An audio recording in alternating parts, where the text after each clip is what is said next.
garabsiiya dawladda bulshoy doorkostay tahaye diinteenna weeye dad yahuudiida qashinkoo dhan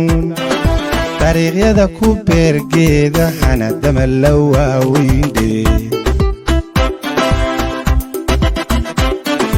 wax kastaba hormood noqo ku beertoogiyo caleendhe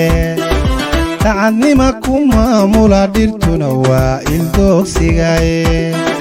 isxilqaan dadkaygow awooddan iyo xeesheena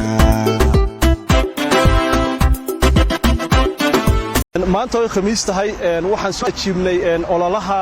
nadaafadda magaalada Boorama oo uu noogu baaqay maayirka magaalada Boorama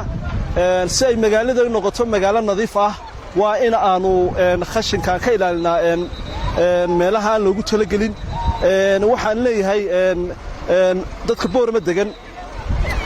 haddii aanad ka mid noqon kuwa Boorama nadiifiya ha ka mid noqon kuwa Boorama wasakheeya fadlan ka ilaali khashinka inaad meel kasta dhigto aad baad mahadsantahay على نظافة دديه واتنتينيه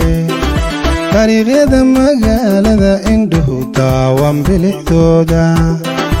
isxilqaan dadkaygow aaday daawo ku tahaye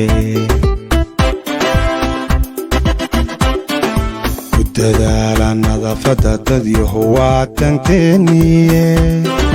طريقيدا magaalada indhuhu daawan bilixdooda isxilqaan dadkaygow aaday daawo ku tahaye garabsiiya dawladda bulshoy doorkostay tahaye diinteenna weeye dad yahuudiida qashinkoo dhan dariiqyada ku beergeeda hanadama la waaweyn